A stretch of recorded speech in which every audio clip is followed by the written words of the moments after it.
Relaxants क्या होते हैं, how the muscles works in our body, और how the relaxation and contraction perform.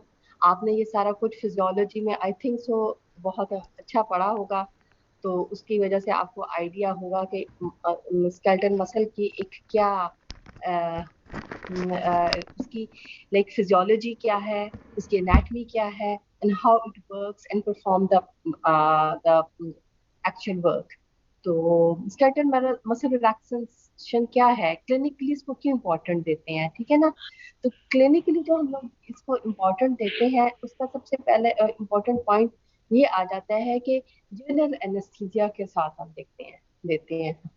आप देखें कि facilitate the intubation of the trachea, ठीक है। फिर उसके बाद है मैकेनिकल वेंटिलेशन करता है, फिर ये करता है कि optimise the surgical working conditions. तो ये scapular muscle relaxing, that's why it's very important. और ये हमारी जो है ना वो ये बहुत ज्यादा काम आता है। इसके रिलैक्सेंट की वजह से हम लोग सर्जरी परफॉर्म कर सकते हैं आराम से, ठीक है। तो अगर हम इसकी देखें कि हिस्ट्री ऑफ, अगर हम स्केलेटल मसल रिलैक्सेंट की तरफ अगर हम गो बैक टू हिस्ट्री, तो ये है curare is a common name for the various plant extract, जिसको एल्कलॉइड या एरो पॉइजनिंग कहा जाता था। वो लोग तीर मारते थे और वो बेहोश हो जाता था, और फिर वो फौरन उसका मतलब कि वो कर लिया करते थे, उसकी हंटिंग कर लेते थे और या उसको ले लेते थे। तो ट्यूबरकुलारिन को नेम है वो क्या, because of the packing in the hollow bamboo tubes, ठीक है ना। तो वो ये देखो, packing in the hollow bamboo tubes, उसको हम वो कहते थे कि ये ट्यूबरकुलारिन का है।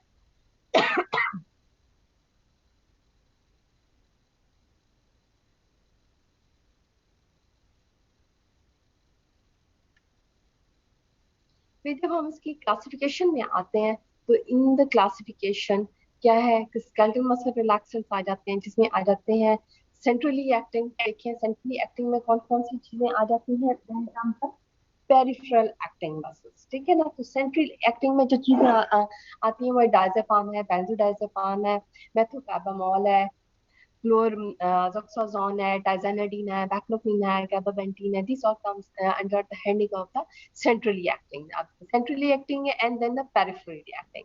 तो पेरिफेरली एक्टिंग में कौन कौन से आ जाते हैं, ये पेरिफेरल एक्टिंग में आ जाते हैं कि drugs acting at the neuromuscular junction, ठीक है, डायरेक्टली और directly drugs acting on the skeletal muscle, उसमें आ जाता है डेंड्रोटिन आ जाता है। तो आज हम पढ़ेंगे वो है drug acting on the neuromuscular junction. तो न्यूरोमस्कुलर जंक्शन में कौन कौन सी आ जाती है, न्यूरोमस्कुलर जंक्शन में आ जाती है वो आ जाती है डीपोलराइजिंग ब्लॉकर्स आ जाते हैं, ठीक है, और नॉन डीपोलराइजिंग ब्लॉकर्स आ जाते हैं। तो today we will only talk about the depolarising blockers कौन कौन से होते हैं, ठीक है ना। और उसमें हम लोग डिस्कशन होगी हमारी डीपोलराइजिंग ब्लॉकर्स, सक्सिनाइल कोलिन जिसे हम कहते हैं, ठीक है। अब देखिए न्यूरोट्रांसमीटर तो आपको पता है कि basically it's an acetylcholine. You have already studied, मतलब कि आपको आइडिया हो गया होगा एएनएस करने में कि व्हाट इज द न्यूरोट्रांसमीटर। तो न्यूरोट्रांसमीटर कौन कौन सा है, वो है acetylcholine, is a major neurohumoral transmitter at autonomic somatic and central nervous system हो जाता है। आप देखेंगे, और प्री गैंग्लियोनिक, बोथ पैरासिम्पैथेटिक और सिंपैथेटिक में कौन सा होता है,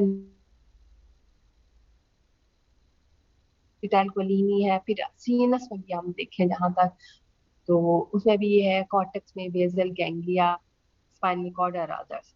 तो जब हम आ जाते हैं कि इसमें प्री पैरासिम्पैथेटिक स्टिमुलेशन जब होती है, तो release acetylcholine at the neurofactor junction, ठीक है। तो उसके जो होता है बायोलॉजिकल फैक्ट, जो फैक्ट प्रोड्यूस होना आता है वो प्रोड्यूस हो जाता है। और सिंपैथेटिक में भी क्या आता है, सिंपैथेटिक स्टिमुलेशन जब एसिटाइलकोलिन से होगी तो क्या होगा, नॉर जंक्शन, ये और बायोलॉजिकल इफेक्ट जो होता है वो प्रोड्यूस हो जाता है। पैरासिम्पैथेटिक और सिंपैथेटिक दोनों में आ जा के प्रीगैंग्लियोनिक, ये बहुत अच्छी सी डायग्राम, पता नहीं मैंने इसमें ये डाल ली है कि इसमें कि नहीं है। इससे भी अच्छी ना लिपन कॉट में एक दी हुई है, वो भी सेम इसी टाइप में है। So to get an idea, वो ये कि you don't go for the ratification, go for the pictorials. और मैं स्ट्रेस के आप पिक्टोरियल देखो, टेबल्स टेबुलेटेड फॉर्म में देखो, पिक्चर्स देखो, ताकि आपको things you should remember, you can remember the things. Go on seeing the videos, और यूट्यूब चैनल पे भी काफी सारी चीजें दी हुई हैं, इट्स वेरी गुड कि आप रट्टा ना मारो उनको चीजों को जो आपने ना, वो हमेशा ये देखो कि आपने उसको कैसे उसको ग्रैब करना है। रट्टा लगाओगे तो भूल जाएंगे, यू विल फॉरगेट। देखिए ये पिक्चर देखेंगे, you will never forget it. तो टेबल्स देखेंगे, फिर उसके बाद ये देखेंगे तो आपको एक पिक्चर माइंड में रहेगी कि ये क्या चीज है। देखिए प्री गैंग्लियन, सिंपैथेटिक और पैरासिम्पैथेटिक, सब में ट्रांसमीटर जो है ना वो एसिटाइलकोलिन ही है।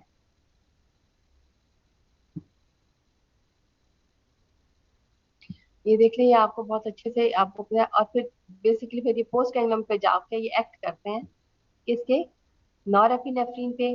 और पैरासिम्पैथेटिक होगा तो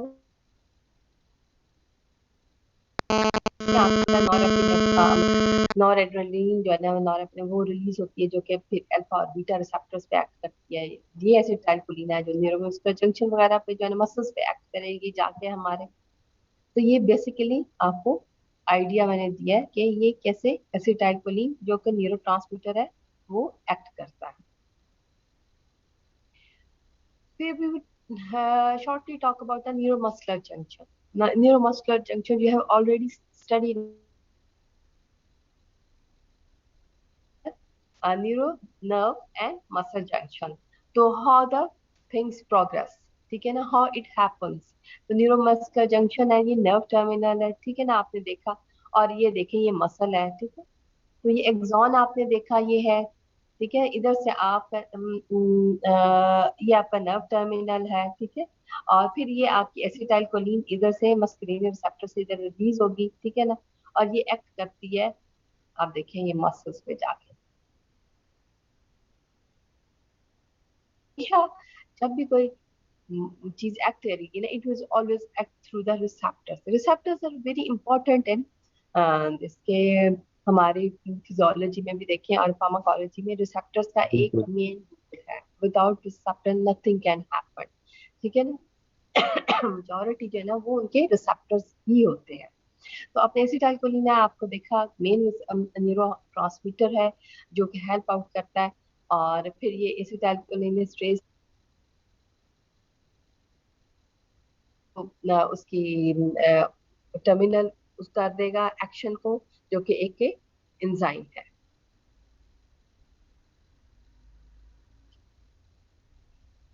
Then we will talk about the physiology of the skeletal muscle contraction. In physiology, we will talk about motor nerve muscle, how the muscles nerve impulse comes, cause the release of the acetylcholine. आप देखें ना, आपने ये nerve impulse आई, ठीक है ना, इसने release of the acetylcholine किया, इधर ये एसिटाइलकोलिन रिलीज होगी, ठीक है। एसिटाइलकोलिन जब रिलीज होगी तो बाइंड विद द एनम, आप न्यूरोमस्कुलर पे निकोटिनिक पे आपने कहा है, मस्करेनिक पे कौन से रिसेप्टर्स होते हैं, न्यूरोमस्कुलर पे एनम रिसेप्टर्स होते हैं, ठीक है ना। तो ये जो रिसेप्टर्स है ना, ये के साथ बाइंड कर जाएंगे, ठीक है ना। तो क्या end plate tension at the motor end plate due to influx of the sodium ions। तो आपको पता है कि एक्शन टेंशन कैसे होती है, इनफ्लक्स होता है सोडियम आयंस का, फिर कहते हैं पोटेशियम बाहर जाता है, फिर इससे पूरा एक मसल कॉन्ट्रैक्शन होती है। आपने फिजियोलॉजी में जस्ट रिव्यू ऑफ फिजियोलॉजी, क्या आपको आइडिया हो कि मसल रिलैक्सेंस कैसे काम करते हैं। Then come the muscle action potential. Muscle action potential होती है, कंट्रैक्शन हो जाएगी जिसकी वजह से क्या मसल की फिर उसके बाद क्या होता है कि जाहिर बात है कि परसिस्टेंट अगर एक्शन पोटेंशियल रहेगी तो क्या हो जाएगा, एसिटाइलकोलिन इज इनएक्टिवेटेड, उसको करना पड़ता, वरना फैसिकुलेशन वगैरह डेवलप हो जाती है ना। आप डिपोलराइजिंग जितने भी हैं उसमें आप यू कैन स्टडी अबाउट के डिपोलराइजिंग जितने भी हैं उनमें ये इनएक्टिवेशन ही बात कोलिनेस्ट्रेज की नहीं होती, तो प्रोलॉन्ग एक्शन चला जाता है। तो एसिटाइलकोलिन का action, how inactivity inactivated by the cholinesterase leading to the repolarization, ठीक है ना। और फिर then muscle is again ready for the fresh impulse. So this is all about the physiology of the skeletal muscle contraction, कैसे nerve impulse आई, कैसे acetylcholine release हुई, and then comes the depolarization and development of the end plate tension कैसे होती है, ठीक है। फिर उसके बाद हम मसल एक्शन पोटेंशियल कैसे होती है, कॉन्ट्रैक्ट acetylcholine होती है, and how it inactivated by cholinesterase leading to the repolarization. repolarization के बाद फिर क्या होगा, once again it is active again, फिर वो दोबारा एक्टिव हो जाएगा, किसके लिए, नई परफॉर्मेंस के लिए। सो पेरिफेरली एक्टिंग न्यूरोमस्कुलर ब्लॉकर्स में जिसमें हमने कहा था, तो उसमें डिपोलराइजिंग ब्लॉकर्स आ जाते हैं और उसके बाद आ जाता है non depolarising. Today we will talk about only the depolarising, जो कि माइमिक द एक्शन करते हैं एसिटाइलकोलिन, एगोनिस्ट होते हैं, और उसके succinylcholine is the only drug used clinically. और हम लोग आज we will talk about only depolarising muscles. तो वो डिपोलराइजिंग ब्लॉकर्स के बारे में बात करेंगे। उसमें नंबर 1 पे आता है सक्सिनाइलकोलिन। ये एग्जाम में बहुत आता है, बहुत पूछा जाता है, because it is used clinically. आप देखें, जो भी चीजें हम आपसे कुछ भी नथिंग अंडर ग्रेड्स के लेवल पे बुक से ज्यादा नहीं पूछते, हमेशा with in the books he margin. Post graduate के लेवल पे होता है कि इधर उधर से चीजें आती हैं, बट अंडर ग्रेड्स के लेवल पे तो हम उससे डायरेक्टली पूछते हैं, और डायरेक्टली में भी अगर आप ना जवाब दें तो फिर अलग बात। तो हम लोग साथ साथ में भी ऑलवेज गाइड कि this is important, this is good for SCQs, this is important according to the MCQs point of view. तो आप, मेरी आपसे एक रिक्वेस्ट है, always go for the MCQs. MCQs साथ साथ में किया करें, कभी भी मत छोड़े। 5-10 मिनट लगते हैं, लिपन कॉट में दिए हुए हैं, एमसीक्यूज की बुक है, मिनी में दिए हुए हैं, उन एमसीक्यूज की आप फौरन प्रैक्टिस करें। 10 मिनट लगते हैं हार्डली, तो वो हो जाएगा कि आपका जो कॉन्सेप्ट है उससे ये क्या होता है कि कॉन्सेप्ट क्लियर हो जाता है। वरना जो फार्मा है ना, वो थोड़ा सा रट्टा बनना आ जाती है, और रट्टा में होता है कि इन द एंड आप यू आर सो पैनिक कि आपको कुछ भी याद नहीं होता, आपको चीजें भूल जाती हैं, यू फॉरगेट द थिंग्स कि क्या आंसर है। तो डिपोलराइजिंग करेंगे तो इसमें देन आ जाता है नॉन डिपोलराइजिंग, जो कि इंटरफियर करती है विद एक्शन ऑफ एसिटाइलकोलिन, ठीक है।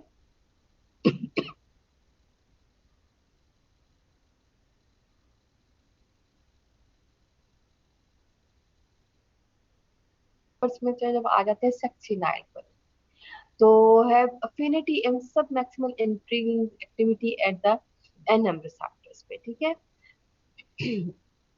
तो एनएम रिसेप्टर्स पे इसकी अफिनिटी है और मैक्सिमल सब मैक्सिमल इंट्रिंसिक एक्टिविटी भी है, ठीक है ना। तो ये क्या करती है, it acts on the sodium channel, open करती है and cause initial twitching and fasciculation. अब देखिए ना, जितने भी आयनिक चैनल्स हैं, ये क्या होता है, सोडियम एक्टिवेशन डिसोसिएट रैपिडली, और जब ये अटैच हो जाता है डिक्लोराइजिंग टू द सोडियम चैनल्स के साथ, तो वो क्या रैपिडली डिसोसिएट नहीं हो सकता, जिसकी वजह से कहता है resulted in resulting in a prolong depolarization and inactivation of the sodium channels. तो ये आप डिक्लोराइजिंग सक्सिनाइल ब्लॉकर्स में से आप जब देखते हैं, तो उसमें आप देखते हैं सक्सिनाइल क्या करता है, सोडियम चैनल्स को ओपन कर देता है। अब देखा था, अभी स्टडीज है कि एक्शन टेंशन हमेशा होती है because of the opening of the sodium channels. जब सोडियम चैनल्स होते हैं तो फिर ये तो ये फिर उसकी वजह से ये सारी चीज एक्टिविटी होती है। जब सोडियम चैनल्स ही क्लोज हो जाएंगे तो कोई एक्टिविटी नहीं होगी, लेकिन जब सोडियम चैनल से कोई डिसोसिएट ही नहीं होगा, तो व्हाट विल हैपन, क्या होगा, result in prolongation and inactivation of sodium channels. तो फिर ये क्या होगा, प्रोलॉन्ग डिपोलराइजेशन हो जाएगी और इनएक्टिवेटेड स्टेट में सोडियम चैनल्स चले जाएंगे। ये इसका एक्शन है। ये देखें आप, ये पिक्टोरियल में भी आप है कि निकोटिनिक रिसेप्टर्स हैं, ठीक है ना। तो ये कैसे एक्ट करते हैं, ठीक है। और ये कैसे कैसे नेगुलेस्ट आया, ठीक है ना। और ये नॉर्मली ओपन थे, ये क्लोज करती हैं, ठीक है ना, ओपन करती हैं। और फिर ये कि डिप्लोराइजिंग कैसे इस पास अटैच हो जाता है, ठीक है ना। तो ये this was all about mechanism of action के, कैसे ओपनिंग ऑफ द, ये देखें ये ओपन नॉर्मली, तो ये डिप्लोराइजिंग ब्लॉकर्स उसको उसको persistent ओपन करते हैं, ठीक है। फिर this was all about succinyl.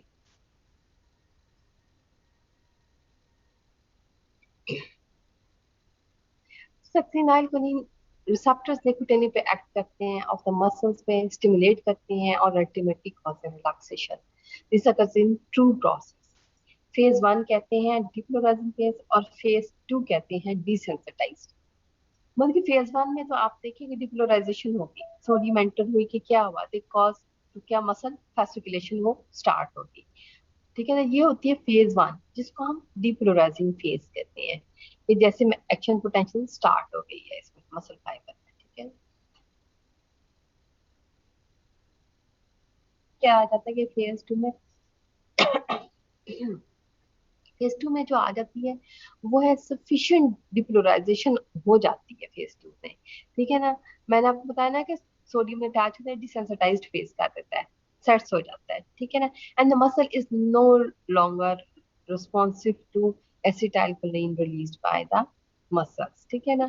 Phase one में तो डिपोलराइजेशन हो गई, ठीक है ना। फेज टू में क्या होता है, डिपोलराइजेशन तो हो चुकी है, ठीक है ना, लेकिन डिसेंसिटाइज फेज स्टार्ट हो जाता है। and the muscle is no longer responds to acetylcholine, और acetylcholine को रिस्पॉन्ड नहीं करता, डिपोलराइजेशन की तरफ नहीं जाता, बेसिकली वो डिसेंसिटाइज्ड हो जाता है। Clear. First is depolarization, second is desensitized phase. Depolarization means कि वो ओपनिंग होती है चैनल्स की, डिपोलराइजेशन हो गई है। सेकंड में क्या आता है, डिसेंसिटाइज्ड फेज। रिप्लाई एक दफा हो चुकी है लेकिन नो रिस्पॉन्स का नहीं आ रहा, कोई फर्दर खुले हैं चैनल्स खोल नहीं हो, लेकिन ये है कि वो डिसेंसिटाइज्ड फेज हो जाता है, ठीक है ना। रिसेप्टर डिसेंसिटाइज्ड हो जाते हैं एसिटाइलकोलिन पर, फिर वो ओपन रहते हैं। ये देखिए, this is a diagram from your Lippincott से मैंने ली है। लिपन कॉर्ड में बहुत अच्छी डायग्राम है, you can remember things very well, ठीक है। तो ये आप देखिए कि मेम्ब्रेन डिपोलराइज हो गई, resulting in initial discharge that produce transient fasciculation followed by flaccid paralysis। तो ये क्या हो जाता है, आप देखिए सक्सिनाइल कोलिन आ गया, ठीक है। ये जैसे अटैच होगा opening of the sodium channels, तो फिर डिपोलराइजेशन, ये देखिए आपके nicotinic muscles at the neuromuscular junction, depolarisation start. ये हमारा डिपोलराइजेशन स्टेट है, phase one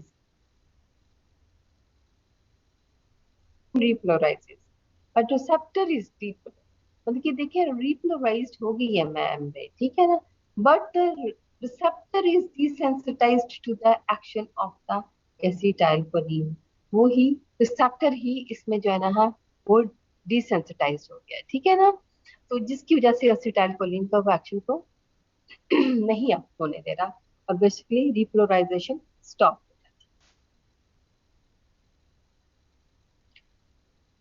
then comes the advantages of the succinylcholine के, अगर हम इसके एडवांटेजेस में आते हैं, तो आपको मैंने पहले बताया कि ये क्यों हम लेते हैं। तो सर्जरी में सक्सिनाइलकोलिन बहुत ज्यादा यूज होता है, एंडोट्रेकियल इंटुबेशन के लिए है, इसका रैपिड ऑनसेट है, ठीक है। और इसके बाद इसकी गुड इंटुबेशन कंडीशन करता है कि रिलैक्स जॉ भी करता है, separate the vocal cords with mobility, no diaphragmatic movement भी नहीं होती। तो इसकी वजह से इसको हम लोग बहुत अच्छे तरीके से ले जाते हैं। उधर ही पढ़िए। और इसमें इसलिए होता है कि गुड इंटुइशन हो जाने की, शॉर्ट इसका ड्यूरेशन ऑफ एक्शन है, क्योंकि सर्जरी में इसका रिक्वायर्ड होता है। और डोज इसकी ये होती है, और ये है कि use as a continuous infusion, क्योंकि इसका शॉर्ट ड्यूरेशन ऑफ एक्शन है, तो हम इसको कंटिन्यूस इन्फ्यूजन फॉर्म में भी देते हैं। ये इसकी एडवांटेजेस है, आपको मैंने पहले बताया।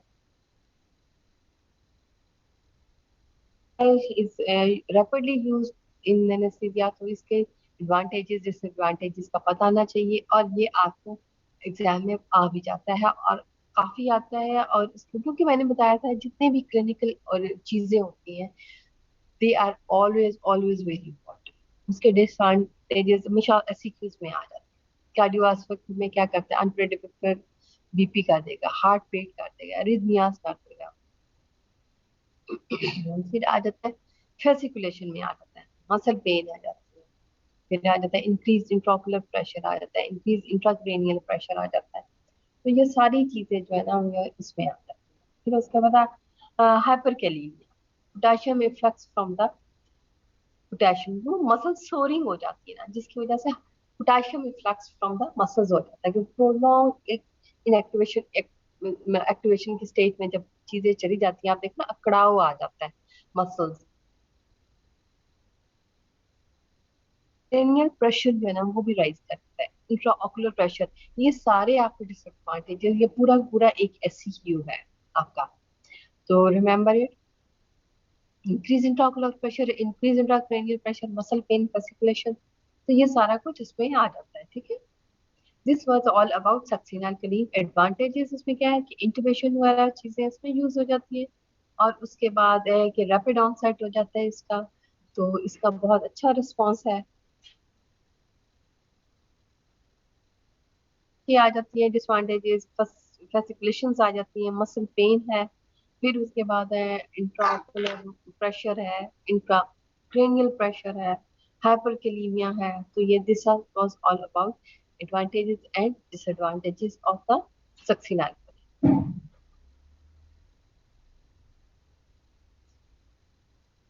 हाँ, कल का हमारा जो टॉपिक होगा वो होगा, उसमें हम पढ़ेंगे भी, talk about the neuro non depolarizing drugs के बारे में, ठीक है ना। तो हम थोड़ी सी इसकी फार्माकोकाइनेटिक्स अगर हम कर लें, तो ये जो ब्लॉकर्स हैं, तो ये है पोलर क्वार्टरली कंपाउंड्स होता है, नॉट एब्जॉर्ब ओरली। आप देखें जितने भी आप एनेस्थीसिया में देती है, वो ओरली नहीं देते हैं, उसको क्या करते हैं हम, क्या कहते हैं, आईवी में देते हैं, और रियली आईएम में भी देते हैं, ठीक है। और रिडिस्ट्रीब्यूशन हो, मेटाबोलाइज हो जाएगी इसमें। सक्सिनाइल कोलीन जो है, सक्सिनाइल मोनोकोलीन है, ठीक है ना। ये बल्कि इससे ये इनएक्टिवेट होती है बाय प्लाज्मा कोलिनेस्ट्रेज, जो कि 3 to 4 मिनट में हो जाती है। और समटाइम्स ये होता है कि कुछ जेनेटिक्स में ऐसा है कि एबनॉर्मली लोग डेफिशिएंट होते हैं प्लाज्मा कोलिनेस्ट्रेज में, ठीक है ना। उन पेशेंट्स में क्या हो जाता है, उन पेशेंट्स में what will happen in this patients, in patients में क्या हो जाता है, पैरालिसिस होता है, हो जाता है, या फिर अपनिया में उनको सांस नहीं आता। तो ये इसका बहुत इम्पोर्टेंट, इसका सक्सिनाइल कोलीन का है कि ये इसका पॉइंट है कि ये सूडोकोलिनेस्ट्रेज डेफिशिएंट होते हैं पेशेंट्स, और उनको क्या होता है, ये आपका एससीक्यू भी है, और ये एमसीक्यूज में भी आता है। तो this was all about the pharmacokinetics of the succinyl, कि किसी को कोई प्रॉब्लम इसमें अगर हो तो मुझे लेट मी नो। लेकिन this was all about our non depolarising blockers, ठीक है ना। अब सॉरी, डिपोलराइजिंग ब्लॉकर्स, तो जिसमें फेज 1 फेज 2 आ जाएगा, ठीक है ना। फिर उसके बाद सक्सिन एल्कोलिन की, ये सारी हमारी सर्जरी में बहुत ज्यादा यूज होता है, डिपोलराइजिंग ब्लॉकर्स, ठीक है ना। तो tomorrow we will talk about the non depolarising blockers में से। तो इंशाल्लाह फिर we meet tomorrow with new lecture. हमें 11 बजे है। until अल्लाह हाफिज, टेक केयर, और अच्छा रमजान आपका भी रोजे गुजरे। प्रे फॉर अस, हर एक दूसरे के लिए दुआ जरूर करें।